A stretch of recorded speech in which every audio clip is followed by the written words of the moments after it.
बिस्मिल्लाहिर्रहमानिर्रहीम। अस्सलाम वालेकुम। मेरा नाम शहजादा एहसन है। पाकिस्तान में सैलाब ने हर तरफ जो है वो तबाहकारियाँ मचा दी हैं। अगर आप इसमें नाम लें बलूचिस्तान का, सिंध का, तो मेरा नहीं ख्याल कि और उसके अलावा पूरा पाकिस्तान इसके सैलाब से इफ़ेक्टेड हुआ है। और सैलाब ने हर तरफ जो है वो तबाही मचा दी है। तकरीबन आप ये देखें कि जिसमें सिंध शामिल है, सिंध के साथ-साथ जनूबी पंजाब है, जनूब है, शुमाली मशरक़ बलूचिस्तान है, खैबर पख्तूनख्वा में समेत जो है बहुत सारे इलाके उसमें जो है वो मुतासर हुए हैं। पाकिस्तान में सैलाब से पहले हमारी एक तो तैयारी नहीं होती, और चूँकि सैलाब बारिशें इस दफ़ा बहुत ज़्यादा हुई हैं और सेफ्टी के लिए लोग परेशान थे। उन तक अभी तक जहाँ पे सैलाब आया है और जिस एरिया में सैलाब हुआ है उन एरिया में अभी तक जो है वो शदीद वो लोग परेशान हैं। उनकी वहाँ पे बिजली समेत वहाँ पे जो बुनियादी ज़रूरियात हैं वो चूँकि मुकम्मल उनके घर जो है वो तबाह व बर्बाद हो चुके हैं। और ना उनके पास सोने का इंतज़ाम है और ना खुराक की बड़ी शदीद कमी हो जाती है। और आपको पता है कि जानवर बड़ी शदीद तादाद में मरे हैं। और उसके साथ-साथ अगर आपको मैं फ़िगर बताऊँ तो फ़िगर मैंने कुछ नोट्स किए हैं जिसमें एनडीएमए ने ये रिपोर्ट्स भी जारी की हैं कि जो सबसे ज़्यादा जो हलाकतें हुई हैं और जो सबसे ज़्यादा जो लोग हैं बलूचिस्तान में अपनी जान की बाजी हार चुके हैं, वो तकरीबन 225 से ज़्यादा अफराद जो है वो अमवात हो चुकी हैं और कई अफराद जो हैं अभी भी ज़ख्मी हैं। और बलूचिस्तान के तकरीबन 24 अज़ला जिसमें 3,60,000 से ज़्यादा अफराद जो है वो मुतासर हुए हैं। ये एक बड़ी जो है वो दर्दनाक सूरत-ए-हाल है। ये कहना आसान है, लेकिन देखिए जो लोग तकलीफ में हैं, जो लोग जो है परेशानी में हैं, उनके सामने ये चीज़ें बात करना एक बड़ी मुश्किल मरहला होता है। और साथ ही साथ आप देखें जो सिंध की सूरत-ए-हाल है, सिंध में इस टाइम जो 23 अज़ला हैं वो मुतासर हुए हैं। 23 अज़ला में जो सैलाब के बाद सूरत-ए-हाल हुई, सैलाब में हर तरफ जो है वो तबाही मचा दी। 23 अज़ला में से जो 239 अफराद अभी तक की जो सूरत-ए-हाल के मुताबिक वो लोग अपनी जो है वो 239 अफराद जान की बाजी हार चुके हैं। और इसमें आप ये भी देख सकते हैं ख़वातीन भी हैं, बच्चे भी हैं। और आपको पता है कि जब सैलाब आता है, सैलाब से ना सिर्फ वो मकान जो है वो बहा ले जाता है, बल्कि उसमें इंसान भी शामिल होते हैं, उसमें जानवर भी शामिल होते हैं। और सैलाब के जाने के बाद शदीद किस्म की जो बीमारियां हैं वो मुब्तला होती हैं। और सैलाब के जाने के बाद मुख्तलिफ किस्म की जो बीमारियां हैं वो जन्म लेती हैं, वबा जन्म ले लेती है। और आपको पता है कि जानवरों में ओलंपिक स्किन का एक मसला चल रहा था, एक बीमारी चल रही थी, लेकिन अभी चूँकि रिपोर्ट्स ये बताती हैं कि अभी उसमें भी इज़ाफ़ा हो रहा है। देखिए ये एक बड़ी दर्दनाक सूरत-ए-हाल है। और अगर मैं मज़ीद सूबों की बात करूँ तो पंजाब के तकरीबन आप देख सकते हैं कि 16 अज़ला मुतासर हुए हैं और जिसमें 115 के करीब जो है वो लोग अपनी जान से हाथ धो बैठे हैं। इसी तरह केपीके में भी सूरत-ए-हाल कुछ मुख्तलिफ है, जिसमें 33 अज़ला जो है वो मुतासर हुए हैं। देखिए बलूचिस्तान पूरा डूब गया है, सिंध के अक्सर इलाके डूबे हुए हैं।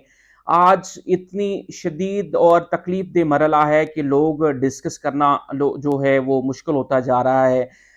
मैं बयान नहीं कर सकता जिस तरह की वीडियोज़ देखने को मिल रही हैं, जिस तरह की हमें तस्वीर देखने को मिली है। लोग हर तरफ बेयारो मददगार हैं, उनके पास ना तो खाने के लिए कुछ है, ना को पहनने के लिए है। चूँकि जब पानी आता है तो पानी में किसी किस्म की जो है वो ये चीज़ नहीं देखी जाती, हर चीज़ वो बहा के ले जाता है।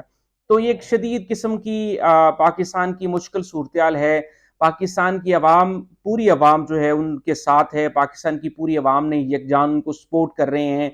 और जितना फाइनेंशियली सपोर्ट हो सकता है पाकिस्तान की अवाम तो कर रहे हैं।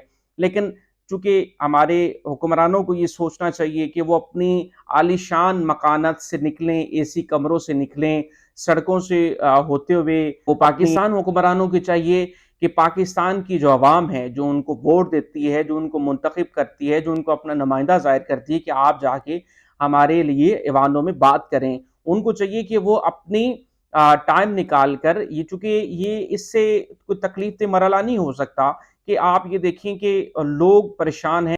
तो ये एक बड़ा मुश्किल मरहला है जिसमें आप ये देख सकते हैं कि पाकिस्तान की अवाम को सबसे ज़्यादा ये सोचना चाहिए कि वो अपनी कौम से जो अपनी अवाम ने اپنے بھائیوں سے محبت کریں، اپنے ٹائم نکالیں اور جتنا ہو سکے ان کو سپورٹ کریں۔ اور ساتھ ہی ساتھ دیکھیں کہ شہر میں ابھی جو راجن پور کے شہر میں ایک دفعہ پھر جو ہے وہ خدشہ آ رہا ہے سیلاب کا، اور راجن پور کا جو ایریا ہے وہ بہت سارا متاثر ہے۔ بلوچستان کے بہت سارے ایریا متاثر ہیں، بہت ساری جگہ جو ہے وہ پانی میں بہہ گئی ہیں، اور ساتھ ہی ساتھ سیلاب سے آپ کو پتہ ہے کہ اتنی شدید قسم کی جو بیماریاں ہوتی ہیں وہ جنم لیتی ہیں، تعفن ہوتا ہے ہر طرف، اور وہاں پہ رہنا بھی مشکل ہو جاتا ہے۔ لیکن دیکھیں اس ساری مشکل سے جب وہ لوگ نکلیں گے اور وہاں پہ اگر ان کا نمائندہ نظر آ جائے گا تو یہ ان کی ہمت میں، ان کی مدد میں اضافہ تو ہوگا ہی ہوگا، لیکن ان کے جذبات بھی بلند ہوں گے۔ دیکھیں پاکستان کی وہ عوام جو اپنے قیادت کو منتخب کرتی ہے، اپنی ایم پی ایم پیز اور ایم این ایز کو منتخب کرتی ہے، تو ان کو چاہیے کہ وہ اپنے جو ان کے جو نمائندے ہیں وہ ان تک پہنچیں، ان تک اپنی امداد پہنچائیں۔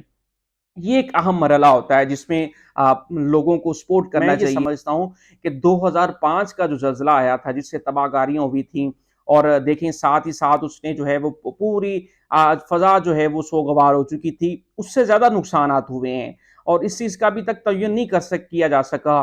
اور دیکھیں بچے جو ہے وہ رو رہے ہیں، وہ اپنی جو ہے وہ داستان سنا رہے ہیں، اور وہ کہہ رہے ہیں کہ کسی نہ کسی طریقے سے پاکستان کے جو فرد ہیں، پاکستان کے جو ذمہ دار ہیں وہ ان تک پہنچے، ان تک مدد کریں۔ فلاحی ادارے بہت سارے ان کو سپورٹ کر رہے ہیں، لیکن وہ اپنی مدد آپ کے تحت جتنا وہ سپورٹ کر سکتے ہیں وہ کر رہے ہیں، لیکن حکمرانوں کی بھی سوچنا چاہیے کہ وہاں تک پہنچیں، ان کے لیے ان کے ساتھ بیٹھیں، ان کو مدد فراہم کریں، اور خاص طور پہ جو خوراک کا مرحلہ ہے ان تک پہنچے۔ تو جب آپ کسی پاکستانی بھائی کے ساتھ دکھ کے برابر کے شریک ہوں گے تو یہ ایک بہت بڑا کام ہوگا، اور حکومت پاکستان کو بھی چاہیے کہ اپنا وقت نکالے، اپنے ذمہ داروں کو وقت نکالے کہ جو سیلاب سے متاثرین علاقے ہیں وہاں تک اب جو مالی امداد ہے وہ پہنچائی جائے۔ اور مالی امداد کے ساتھ ساتھ آپ کو پتہ ہے کہ یہ ایک بڑا تکلیف دہ مرحلہ ہوتا ہے کہ پاکستان میں جب بھی کوئی آفات آتی ہے تو لوگ صرف میڈیا پہ اور سوشل میڈیا پہ نظر آتے ہیں، عوامی طور پہ وہ نظر نہیں آتے۔ تو لوگوں کو کوشش کرنی چاہیے کہ وہ اپنا ٹائم نکالیں اور وہاں تک پہنچے، وہاں تک ان کی مدد کریں، اور ایک ایمرجنسی قائم کر دی جائے، ایمرجنسی کے بعد ان کو ہر ممکن مدد کی جائے۔ اس ٹائم پاکستان کے جو لوگ ہیں ان کے غم کی شریک ہیں ہی ہیں، لیکن ساتھ ہی ساتھ جو بیرونی اوورسیز پاکستان ہے وہ بڑے پریشان ہیں، چونکہ ان کے سارے عزیز و اقارب پاکستان کے مختلف کونوں میں رہائش پذیر ہوتے ہیں۔ تو ان کے لیے بھی وہی بڑا دردناک مرحلہ ہوتا ہے کہ ایک جو ان کے ساتھ بھائی بہن بچے جو ان کے ساتھ رہے ہیں وہ اتنی پریشانی کا شکار ہوں، اور دیکھیں یہ ایک بڑا مشکل مرحلہ ہوتا ہے۔ تو کوشش کرنی چاہیے پاکستان کے عوام چونکہ سپورٹ کر ہی رہی ہے، پاکستان کے جو حکمران ہیں ان کو اپنا خصوصی وقت نکالنا چاہیے۔ حکمران یہ سوچنا چاہیے کہ یہ پاکستان ایک ایسی جگہ ہے جو ان کے لیے ہے اور اسی میں ہم نے رہنا ہے، تو کیا اگر کوئی مشکل وقت میں ہمارا پاکستانی بھائی آیا ہے تو ہمیں بھی سپورٹ کرنی چاہیے، اور ساتھ ہی ساتھ ان کے لیے مالی امداد بھی کرنی چاہیے جو ان کو ضرورت ہے۔ جتنی وہ ضرورت آپ پوری کر سکتے ہیں آپ پوری کریں، اور ان تک پہنچائیں، اپنی جو سروسز ہے وہاں تک پہنچائیں، تاکہ پاکستان کی عوام کو اس مشکل وقت سے نکالا جائے اور حفاظتی تدابیر کر دی جائیں۔ دیکھیں پاکستان میں جب بارش آتی ہے تو اگر ہمارے پاس ڈیمز کی تعداد زیادہ ہوتی تو شاید پانی وہاں پہ سٹور کر لیا جاتا، اور ساتھ ہی ساتھ آپ کو پتا ہے کہ جو اگر بڑے ڈیمز نہیں بن سکتے تو کم از کم چھوٹے ڈیمز ہی بن جائیں۔ تو یہ چیزیں ہمارے وقت کی ضرورت ہیں، ان چیزوں پہ حکومت کو سوچنا چاہیے۔ ابھی تک کے لیے شہزادہ حسن کو دیے اجازت، اللہ حافظ۔